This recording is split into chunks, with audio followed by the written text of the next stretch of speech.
Donc je redis pour les personnes, qui arrivent, comme quoi ce soir je vous parle, je vais faire une conférence sur, comment j'ai été à la retraite une semaine sur 2 pendant 9 mois et pourquoi j'ai arrêté. Donc je vais premièrement vous raconter comment j'ai vécu, pendant ces 9 mois, le fait d'être à la retraite, ce que ça m'a apporté et la décision de pourquoi je change, mais qu'est-ce que je garde quand même de mon expérience. Alors attention, c'est parti. Alors en juillet 2021, j'ai acté que j'avais envie de travailler une semaine sur 2. Ça arrivait, pendant les grandes vacances où j'avais pleinement ma fille et je voulais profiter d'elle et en même temps j'adorais, ce que je faisais, dans la rêverie. Donc je me suis dit: «Ben, ce côté moitié-moitié me convenait, plutôt bien».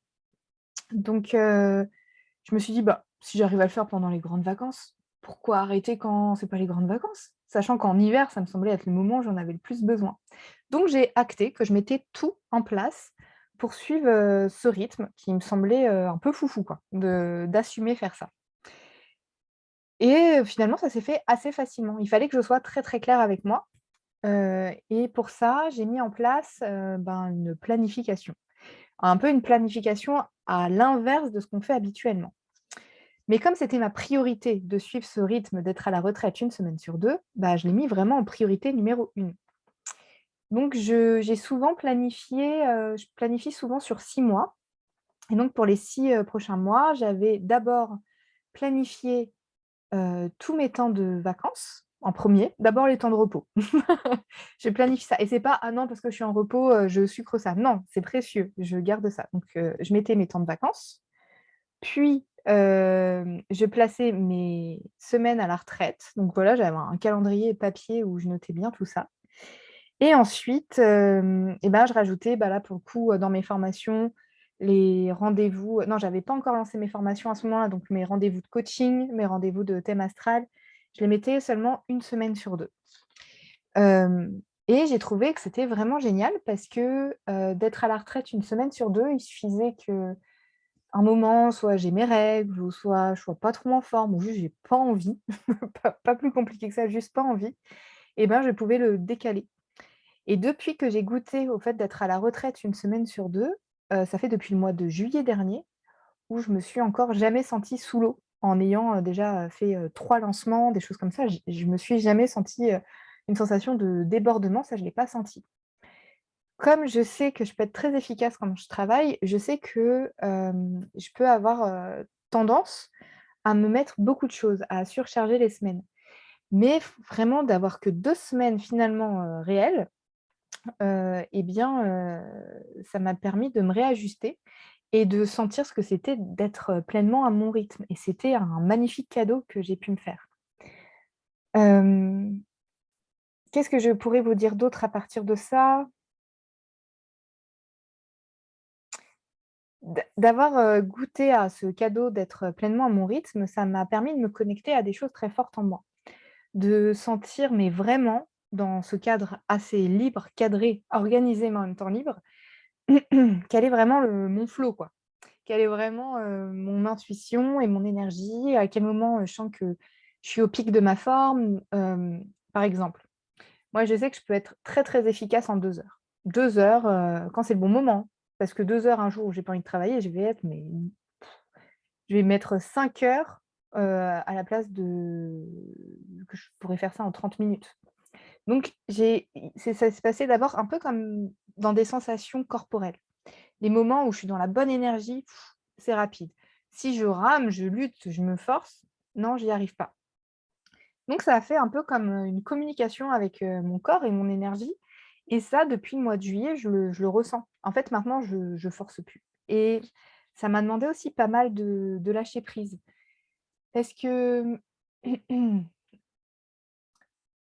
se dire qu'on a un gros truc à créer, heu, de se dire qu'on a un gros truc à créer et qu'en fait, bah, là, c'est pas le moment, mais qu'il faut quand même le faire et de dire: «Mais non, mais là, en fait, je peux pas». De lâcher et de le faire à un autre moment où là, vraiment, j'y arrive vraiment et ben, c'est vraiment génial. J'ai eu une sensation, de travailler à ce rythme-là, de vraiment sentir, je trouve que c'est quelque chose que je ressens beaucoup dans l'art, mais je pensais pas que je pouvais le ressentir vraiment en mode vraiment entrepreneurial.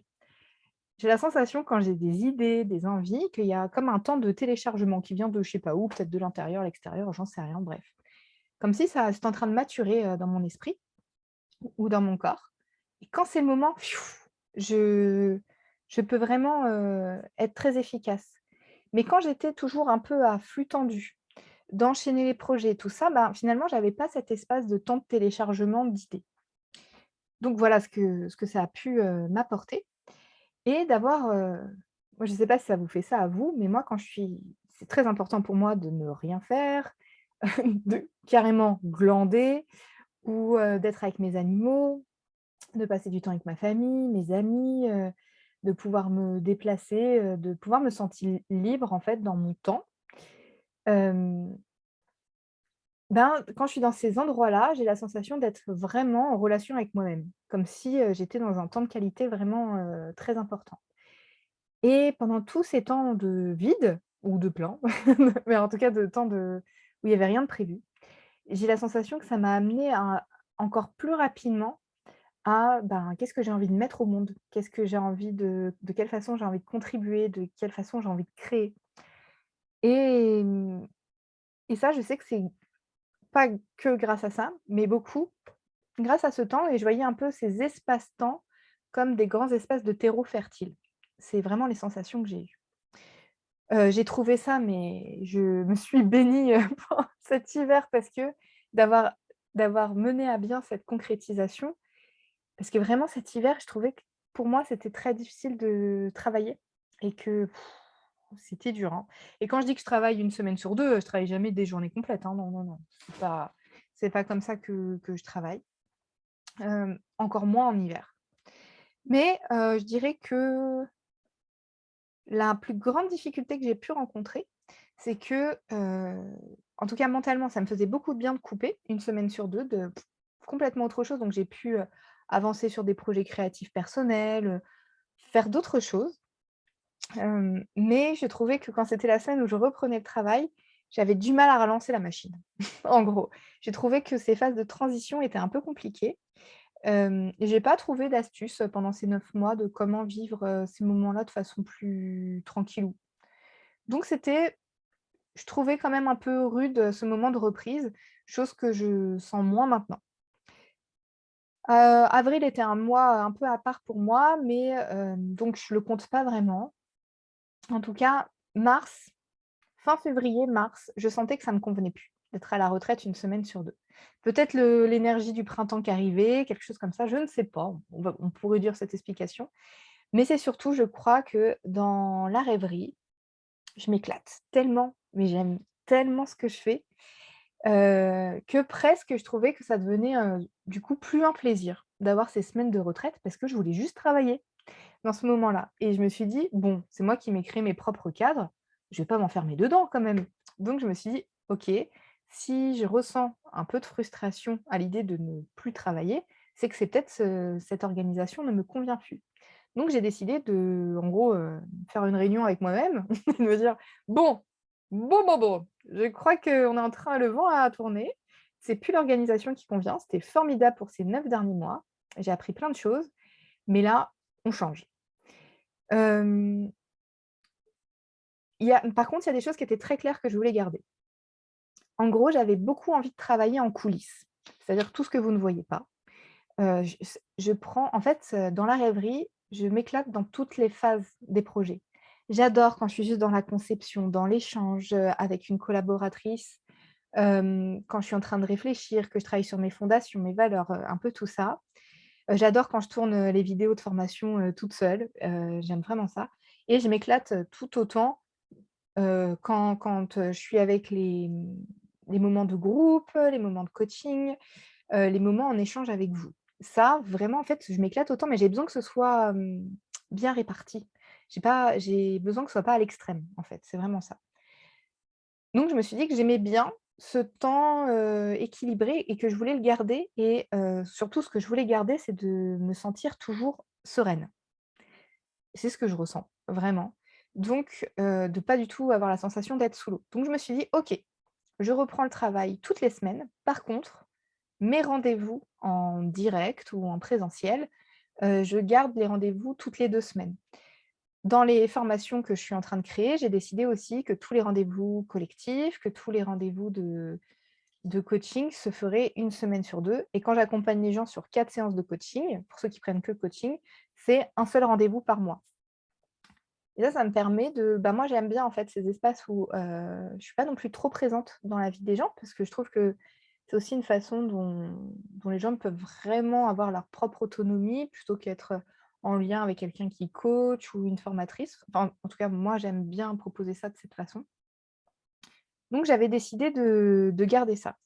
Et puis, je m'éclate et je ressens plus du tout, ce côté, de relancer la machine. En fait, comme c'est constamment là, j'ai pas ce redémarrage à faire. Par contre, je fais très attention à comment j'organise mes journées. Par exemple, je sais pour que je garde, mon énergie, parce que je fais très attention à ça, là, d'avoir, pendant 9 mois senti vraiment comment était mon énergie, comment ça se passait. Ça, j'ai envie de le garder. C'est comme si j'avais compris les signes de mon être et je sais quand c'est trop quoi ou quand c'est pas assez. Donc moi, le risque, quand c'est pas assez, clairement mon risque, c'est, la dépression. Je le sais, ça peut être ça et si j'en fais trop, le risque, c'est le burn-out. Donc il faut trouver l'espace entre les 2. Donc dans mes journées, pour que je me sente, bien, j'ai besoin en fait de faire un condensé de tout ce que j'aime. Ça va être selon les semaines, travailler en solo, en coulisses, passer du temps avec mes animaux, promener mes chiens, passer du temps avec ma fille, mon mari, mes amis, bouger. Puis en plus de la rêverie, moi je donne des cours de yoga et de danse. Donc il y a tout ça qui doit se combiner. Donc j'en fais à petite dose. J'en fais un peu de tout. C'est comme si je piochais, plein de petites choses à faire. Si j'imaginais que c'était un buffet, si je devais faire cette image-là, voilà, je pioche un peu de tout plutôt que me goinfrer et après, être écœurée. J'ai déjà vécu, hein, dans d'autres aspects de mon travail, pas avec la rêverie, mais notamment avec les cours de danse, j'en avais trop fait, trop, trop, trop, trop, trop et du coup, j'ai dû faire une pause de plusieurs années, d'enseignement et c'est pas et donc voilà, je me suis dit que j'avais appris ça et que je pouvais, modifier. Et ce qui m'anime beaucoup, dans la rêverie, c'est que, j'ai beaucoup de projets. Mais, moi, je sais que je fonctionne avec des dynamiques de projets et que si je veux être efficace dans un projet, il faut que j'ai d'autres projets en même temps. J'arrive pas à ceux qui disent: «Non, mais on fait qu'une seule tâche» et ça, non, moi, ça convient pas à mon mode de fonctionnement. Donc je fais, selon ce qui me convient. Donc, j'ai plusieurs formations dans la rêverie. Donc en ce qui est visible, il y a la formation d'astrologie et la formation de mastermind. En septembre, je lance la promo 2 de la formation d'astrologie, donc dans pas si longtemps, même dès maintenant, en fait, je commence à faire le lancement. J'ai envie d'un lancement, mais tranquillou, sur 3 mois, on prend notre temps les gars. J'ai pas je refuse de me stresser dans le travail, c'est pas possible et en même temps, je suis en train de créer d'autres formations. En septembre, pour ceux qui sont déjà dans des formations avec moi, il va y avoir une formation de coaching, et pour, janvier, je prépare déjà dès maintenant une formation, pour que les gens deviennent profs de yoga et moi, ça demande beaucoup de boulot en coulisses tout ça, et ça me passionne. À chaque fois que je travaille, même de faire cette conférence, à chaque fois, je me sens rechargée quand je fais tout ça et puis, il y a plein de formations ou plein de choses à voir. Donc ça, c'est pour les formations, mais il y a aussi le podcast à créer qui me prend 5 heures par mois, plus, en ce moment avec Emma, je travaille beaucoup sur le customer care, comment prendre soin des clients, mais aussi des collaborateurs et de l'équipe de la rêverie. Je vais me former à la comptabilité, l'administratif et peut-être même là, un truc en lien avec le web plutôt. Donc ça fait quand même beaucoup d'informations. Alors moi, ça me stimule et en même temps, je sens quand c'est trop et du coup, quand c'est trop, je me dis: «C'est pas grave, je ferai rien le matin». Après j'essaye de suivre aussi mon énergie. Par exemple, là, ça fait bien 1 mois que j'adore travailler le soir. Que mes soirées, allez, 4 soirées par, semaine, je travaille et en fait, j'aime bien. Parce que la journée, je peux être consacrée, à ma famille, à mes animaux et puis je travaille le soir et moi, je suis plutôt du soir que du matin, c'est dur le matin. Pour moi, c'est dur. Peut-être quand je serai mamie, je vais kiffer, mais là, c'est dur. Hem, Qu'est-ce que je peux vous dire d'autre? Heu, Ce que je retiens de tout ça, alors je ne sais pas, hein, combien de temps je vais rester, là, en plus, on est dans une énergie printemps-été. J'ai pu observer que souvent j'avais plus d'énergie à ce moment-là. Peut-être qu'à l'automne, je vais vouloir changer mon rythme. Mais en tout cas, dans les formations que je suis en train de créer pour la suite, je vais garder sur le même mode de fonctionnement parce que ça va être sur du long terme, mes formations donc pour pas que je me sente, débordée. Bien évidemment, dans mon rythme, je fais attention à ne pas m'enfermer dans un rythme et à ce que ça devienne un dogme, heu, que je devienne, la personne qui m'enferme, quoi. Ça, c'est pas possible. Donc il me faut quand même assez régulièrement que je check comment je me sens sur ça, et puis, ben, en gros, que je puisse me réinventer et que je me sente jamais sous l'eau pour vivre tout ça avec sérénité et fun.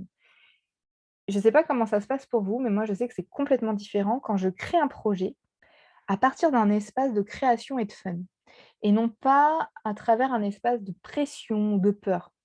Et pour ça, pour moi, bah, ça me demande une grande hygiène de vie finalement et une sorte d'autodiscipline, quand même.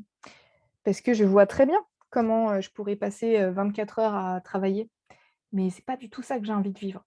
Donc là, ça fait 1 an où je suis ravie de voir qu'entre ce que j'imagine dans ma tête et comment ça se vit en vrai, dans le monde de l'entrepreneuriat, eh bien, ça correspond à ce que je recherche et c'est loin de ce qu'on avait pu me transmettre du travail avant.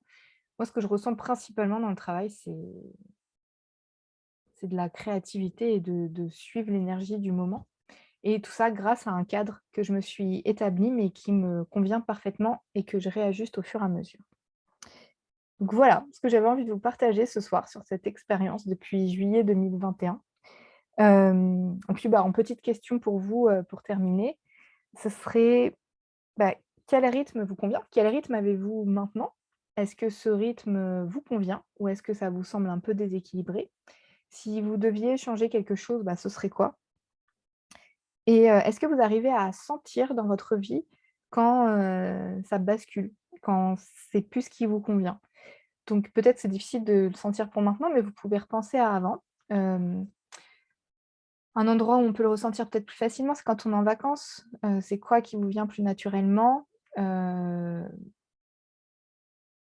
je dis ça en vacances pour les personnes qui sont soit étudiants, par exemple, lycéens ou à la fac ou des personnes qui sont, salariées, où là, bah, pour le coup, sauf, peut-être il y a des entreprises, on peut, faire comme on le souhaite et donc dans les moments de vacances, on peut plus suivre son flow peut-être et pour les personnes qui sont à leur compte, est-ce que vous reprenez des modèles déjà existants, alors que vous vous rendez compte que ça ne vous convient pas? Ou au contraire, mais vous avez trouvé, vraiment, le paradis de rythme, pour vous?